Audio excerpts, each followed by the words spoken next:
برج خلیفہ صرف ایک عمارت نہیں ہے، بلکہ یہ دبئی کی پوری شناخت، اس کی معاشی سوچ اور دنیا کے سامنے اس کی طاقت دکھانے کی ایک بہت بڑی علامت ہے۔ جب یہ عمارت تُز میں مکمل تو اس نے صرف دبئی کے آسمان کو چھوا نہیں، بلکہ پوری دنیا کو یہ پیغام دیا کہ اگر کسی شہر کے پاس دولت، منصوبہ بندی، جدید ٹیکنالوجی اور بڑے خواب ہوں، تو وہ تقریباً ناممکن نظر آنے والی چیز کو بھی حقیقت میں بدل سکتا ہے۔ 828 میٹر بلند یہ عمارت آج بھی دنیا کی سب سے بلند مکمل عمارت ہے۔ اس کی بلندی، اس کا منفرد ڈیزائن، اس کے اندر موجود رہائشی حصے، دفاتر، ہوٹل اور مشاہداتی مقامات اسے دنیا کی دوسری عمارتوں سے بالکل مختلف بناتے ہیں۔ لیکن سوال یہ ہے کہ کیا برج خلیفہ کی اصل طاقت صرف اس کی بلندی میں ہے، یا اس کے پیچھے ایک ایسی کہانی بھی موجود ہے جو دبئی کی بدلتی ہوئی معیشت اور دنیا کے نئے طاقت کے مراکز سے جڑی ہوئی ہے؟ برج خلیفہ کی تعمیر پر تقریباً 1.5 ارب امریکی ڈالر خرچ ہوئے تھے۔ پہلی نظر میں یہ رقم ناقابل تصور محسوس ہوتی ہے، لیکن اس عمارت کو صرف تعمیراتی منصوبے کے طور پر دیکھنا اس کی اصل اہمیت کو سمجھنے کے لیے کافی نہیں۔ یہ ایک ایسا منصوبہ تھا جس کا مقصد صرف لوگوں کو رہنے یا کام کرنے کی جگہ دینا نہیں تھا۔ اس کا مقصد دبئی کو دنیا کے پر ایک ایسی جگہ بنانا تھا جسے کوئی نظر انداز نہ کر سکے۔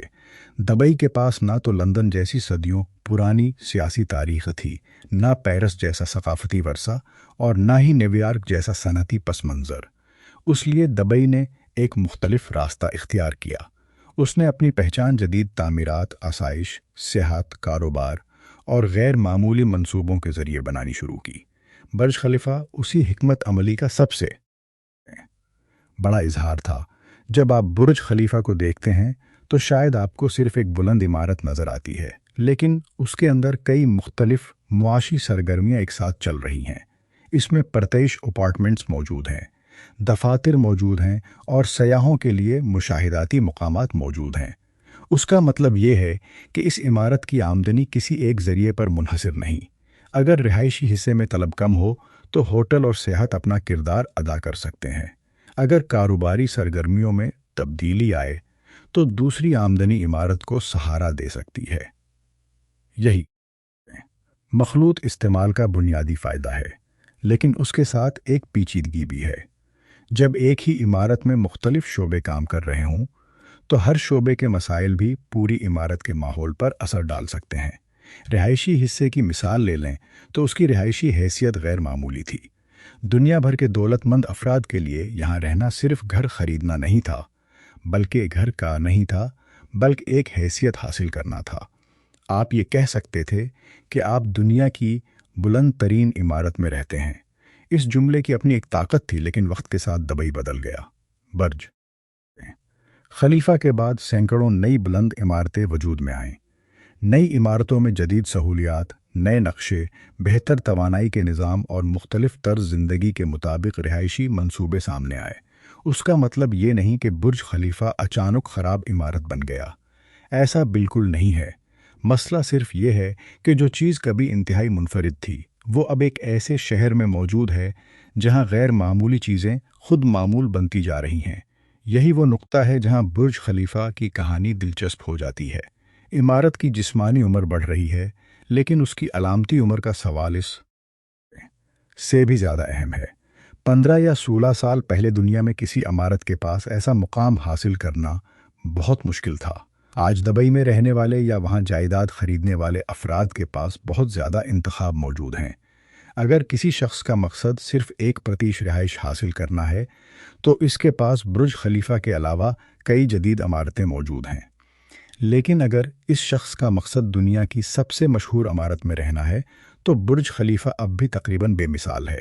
یہی فرق بہت اہم ہے، کیونکہ جائیداد کی قیمت صرف اینٹ شیشے اور مربع فٹ سے نہیں بنتی۔ قیمت میں مقام، شہرت، سہولت، نایابی اور جذبات اہمیت بھی شامل ہوتی ہے۔ برج خلیفہ کے ساتھ بھی یہی ہو رہا ہے۔ اس کی بلندی آج بھی وہی ہے، اس کا ڈیزائن آج بھی شاندار ہے، لیکن دنیا کے پاس اب زیادہ متبادل موجود ہیں، اور جب متبادل بڑھتے ہیں تو کسی بھی چیز کی منفرد کو سمجھنے کے لیے یہی وجہ ہے کہ برج خلیفہ کے مستقبل کو سمجھنے کے لیے صرف یہ دیکھنا کافی نہیں کہ اس کی قیمت کتنی ہے یا اس میں کتنے لوگ رہتے ہیں۔ ہمیں یہ دیکھنا ہوگا کہ دنیا اس عمارت کو کس نظر سے دیکھتی ہے۔ یہاں کہانی میں سعودی عرب داخل ہوتا ہے، جدہ میں ایک ایسی عمارت کی تعمیر دوبارہ آگے بڑھ رہی ہے جو مکمل ہونے کے بعد برج خلیفہ سے بھی زیادہ بلند ہونے کا منصوبہ رکھتی ہے۔ جدہ ٹاور کی منصوبہ بندی تقریباً 1000 میٹر کی بلندی کے ساتھ کی گئی ہے۔ اگر یہ منصوبہ اپنی مقررہ بلندی تک مکمل ہو جاتا ہے تو دنیا کی سب سے بلند عمارت کا اعزاز برج خلیفہ سے منتقل ہو سکتا ہے۔ بظاہر یہ صرف ایک تعمیراتی مقابلہ لگتا ہے، لیکن حقیقت میں اس کے پیچھے ایک بہت بڑی علامتی جنگ ہے۔ سوچیں، جب برج خلیفہ بنایا جا رہا تھا تو دبئی دنیا کو یہ بتا رہا تھا کہ مستقبل یہاں ہے۔ آج سعودی عرب بھی بڑے پیمانے پر یہی پیغام دینا چاہتا ہے۔ ریاض، جدہ اور سعودی عرب کے دوسرے حصے ایسے بڑے منصوبوں کی طرف بڑھ رہے ہیں جن کا مقصد ملک کی معیشت اور عالمی شناخت کو تبدیل کرنا ہے۔ اس لیے اگر جدہ ٹاور برج خلیفہ سے بلند ہو جاتا ہے تو صرف ایک عدد تبدیل نہیں ہوگا، دنیا کے سامنے ایک نئی تصویر آئے گی، وہ تصویر جس میں دبئی واحد ایسا خلیجی شہر نہیں ہوگا جو مستقبل کی نمائندگی کرتا ہو۔ لیکن یہاں ایک بات بہت واضح ہونی چاہیے، اگر کل برج خلیفہ کا سب سے بلند عمارت ہونے کا اعزاز ختم بھی ہو جائے تو اس کا مطلب یہ نہیں ہوگا کہ برج خلیفہ ناکام ہو گیا۔ اس کی انجینئرنگ اچانک کمزور نہیں ہوگی، اس کی بنیاد اپنی جگہ قائم رہے گی، اس کی منزلیں کم نہیں ہوں گی، اس کے ہوٹل میں خدمات جاری رہیں گی اور سیاح اس کے مشاہداتی مقامات پر جاتے رہیں گے۔ لیکن علامتوں کی دنیا میں اعداد و شمار کا اپنا اثر ہوتا ہے۔ دنیا کی سب سے بلند عمارت ہونا ایک ایسی خصوصیت ہے جسے چند الفاظ میں بیان کیا جا سکتا ہے، اور یہی چند الفاظ کروڑوں لوگوں کے ذہن میں ایک تصویر پیدا کرتے ہیں۔ مثلاً اگر کوئی شخص دبئی کے بارے میں سوچتا ہے تو اس کے ذہن میں چند تصاویر فوراً آتی ہیں: صحرا، جدید شاہراہیں، پرتائش ہوٹل، مصنوعی جزائر اور برج خلیفہ۔ اس عمارت نے دبئی کے نام کو ایک ایسی بصری شناخت دی جو دنیا کے ہر کونے تک پہنچ گئی۔ اس لیے اگر مستقبل میں کوئی دوسری عمارت اس کا بلندی کا ریکارڈ توڑ دیتی ہے تو دبئی کی شناخت ختم نہیں ہوگی، لیکن اس شناخت کا ایک اہم حصہ بدل ضرور جائے گا۔ اب آئیے ایک ایسے مسئلے کی طرف جس کا تعلق عمارت کی بلندی سے نہیں بلکہ اس بنیادی ڈھانچے سے ہے جس کے اندر یہ عمارت کام کرتی ہے۔ برج خلیفہ کی تعمیر کے وقت دبئی کا بنیادی ڈھانچہ آج کے مقابلے میں کم ترقی یافتہ تھا۔ اتنی بڑی عمارت میں روزانہ پیدا ہونے والے فضلے کو سنبھالنا بھی ایک بڑا انتظامی کام ہے۔ برج خلیفہ کے فضلے کے انتظام کے بارے میں کئی برسوں سے مختلف باتیں سامنے آتی رہی ہیں۔ عمارت کو براہ راست ایسے نکاسی آب کے نظام سے جوڑ بجائے مخصوص ذخیرہ کرنے اور منتقلی کے انتظامات استعمال کیے جاتے ہیں اور فضلہ گاڑیوں کے ذریعے صفائی کے مراکز تک منتقل کیا جاتا ہے۔ یہ کوئی ایسی صورتحال نہیں جس کا مطلب یہ ہو کہ عمارت خطرناک ہے یا نظام ناکام ہو رہا ہے۔ اصل بات کچھ اور ہے۔ یہ ہمیں دکھاتا ہے کہ انتہائی بلند اور غیر معمولی عمارت بنانے کے بعد اسے پورے شہر کے نظام کے ساتھ چلانا بھی ایک بہت بڑا چیلنج ہوتا ہے۔ آپ آسمان میں 828 میٹر بلند عمارت بنا سکتے ہیں، لیکن اس عمارت کے نیچے موجود پانی، بجلی، فضلہ، ٹریفک، ہوا، ٹھنڈک اور روزمرہ خدمات کے نظام کو بھی اسی پیمانے کے مطابق کام کرنا پڑتا ہے۔ یہی وجہ ہے کہ آج کی نئی عمارتوں کی منصوبہ بندی میں صرف عمارت نہیں بلکہ پورا شہری نظام پہلے سے سوچا جاتا ہے۔ ایک انتہائی بلند عمارت صرف فولاد اور شیشے کا ڈھانچہ نہیں ہوتی، وہ ایک زندہ نظام ہوتی ہے جس میں ہزاروں لوگ آتے جاتے ہیں، پانی استعمال کرتے ہیں، بجلی استعمال کرتے ہیں، لفٹیں استعمال کرتے ہیں، گاڑیاں چلاتے ہیں اور روزانہ مختلف خدمات کی ضرورت ہوتی ہے۔ اور پھر آتا ہے دیکھ بھال کا مسئلہ۔ برج خلیفہ کو صحرا کے انتہائی گرم موسم میں مسلسل برقرار رکھنا معمولی کام نہیں ہے۔ اس کی ہزاروں کھڑکیوں کو صاف کرنا، بیرونی سطحوں کی دیکھ بھال کرنا، لفٹوں کو مسلسل فعال رکھنا، ہوا کے دباؤ کے نظام کو درست رکھنا اور عمارت کو ٹھنڈا رکھنا ایک بہت بڑا انتظامی عمل ہے۔ اتنی بلندی پر معمولی مرمت بھی عام عمارت کے مقابلے میں کہیں زیادہ پیچیدہ ہو سکتی ہے۔ اس کے لیے خصوصی آلات، تربیت یافتہ عملہ اور مستقل منصوبہ بندی کی ضرورت ہوتی ہے۔ یہ مسئلہ صرف برج خلیفہ کا نہیں ہے۔ دنیا کی ہر انتہائی بلند عمارت کے ساتھ یہ چیلنج موجود ہوتا ہے، لیکن برج خلیفہ ان عمارتوں کی پہلی بڑی نسل میں شامل تھا جنہوں نے ان مسائل کو عملی طور پر حل کرنے کا راستہ دکھایا۔ اس کے بعد آنے والی عمارتوں کے منصوبہ سازوں کے پاس ایک بہت بڑا فائدہ ہے۔ انہیں پہلے سے معلوم ہے کہ انتہائی بلندی پر ہوا کیسے اثر انداز ہوتی ہے، عمارت کو کیسے ٹھنڈا رکھا جائے، لفٹوں کو کیسے منظم کیا جائے اور لوگوں کی بڑی تعداد کو عمارت کے اندر کیسے منتقل کیا جائے۔ اسی لیے برج خلیفہ کو ایک تجربہ بھی کہا جا سکتا ہے، ایسا تجربہ جس نے دنیا کو دکھایا کہ کیا ممکن ہے، اور ساتھ ہی یہ بھی بتایا کیسے اتنی بلندی پر کون سی مشکلات پیدا ہوتی ہیں۔ اس کے بعد آنے والی نسل کی عمارتیں انہی تجربات سے فائدہ اٹھا رہی ہیں۔ آج اگر کوئی نئی عمارت زیادہ جدید نظام کے ساتھ تعمیر کی جاتی ہے تو اس کے پیچھے برج خلیفہ جیسی عمارتوں کے تجربات بھی شامل ہوتے ہیں۔ لیکن یہاں سب سے بڑا سوال دوبارہ واپس آتا ہے، اگر نئی عمارتیں زیادہ جدید ہیں، نئے شہر تیزی سے ترقی کر رہے ہیں اور دوسرے ممالک بھی دبئی جیسی عالمی شناخت بنانے کی کوشش کر رہے ہیں، تو پھر برج خلیفہ کا مستقبل کیا ہے؟ اس کا جواب شاید یہ ہے کہ برج خلیفہ کا مستقبل اس کی بلندی سے زیادہ اس کی تاریخ میں ہے۔ ایک وقت آئے گا جب دنیا میں اس سے بلند عمارت موجود ہوگی، شاید ایک نہیں بلکہ کئی عمارتیں اس سے بلند ہو جائیں، لیکن اس کے باوجود برج خلیفہ وہ عمارت رہے گی جس نے ایک خاص دور کی نمائندگی کی۔ یہ وہ عمارت ہے جس نے دنیا کو بتایا کہ دبئی کیا بننا چاہتا تھا اور کس رفتار سے آگے بڑھ سکتا ہے۔ اسے ایسے سمجھیں جیسے کوئی کھلاڑی ایک عالمی ریکارڈ قائم کرتا ہے، کئی سال بعد کوئی دوسرا کھلاڑی اس ریکارڈ کو توڑ دیتا ہے۔ پہلا کھلاڑی اپنی کامیابی نہیں کھوتا، بلکہ اس کا ریکارڈ توڑنا ہی اس بات کا ثبوت ہوتا ہے کہ اس نے ایک نئی حد قائم کی تھی۔ برج خلیفہ کے ساتھ بھی کچھ ہی ہو سکتا ہے۔ اگر کوئی دوسری عمارت اس سے بلند ہو جاتی ہے تو وہ برج خلیفہ کی اہمیت ختم نہیں کرے گی، بلکہ اس کی تاریخی حیثیت کو مزید اصل تبدیلی دبئی اور اس کے ارد گرد کے خطے میں ہو رہی ہے۔ ایک وقت میں دبئی تقریباً اکیلا ایسا خلیجی شہر تھا جس نے عالمی سطح پر اپنے مستقبل کو تعمیراتی منصوبوں کے ذریعے فروخت کیا۔ آج صورتحال بدل رہی ہے۔ سعودی عرب بہت بڑے منصوبوں کے ساتھ آگے آ رہا ہے، ریاض اپنی معیشت کو تبدیل کرنے کی کوشش کر رہا ہے، جدہ نئی شناخت حاصل کرنے کی کوشش کر رہا ہے۔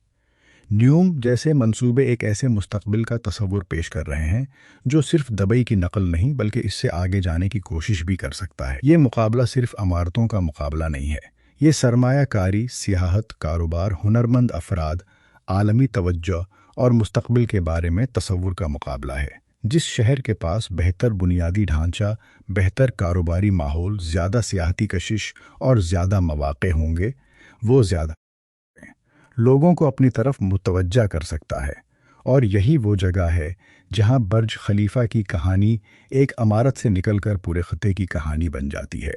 دبئی نے دنیا کو ایک خواب بیچا تھا، ایسا خواب جس میں صحرا کے درمیان ایک عالمی شہر کھڑا کیا جا سکتا ہے، جہاں دنیا کے امیر ترین لوگ دیکھنے آ سکتے ہیں جو دنیا میں کہیں اور موجود نہیں، اور جہاں تعمیرات خود ایک عالمی تشہیر کا ذریعہ بن سکتی ہیں۔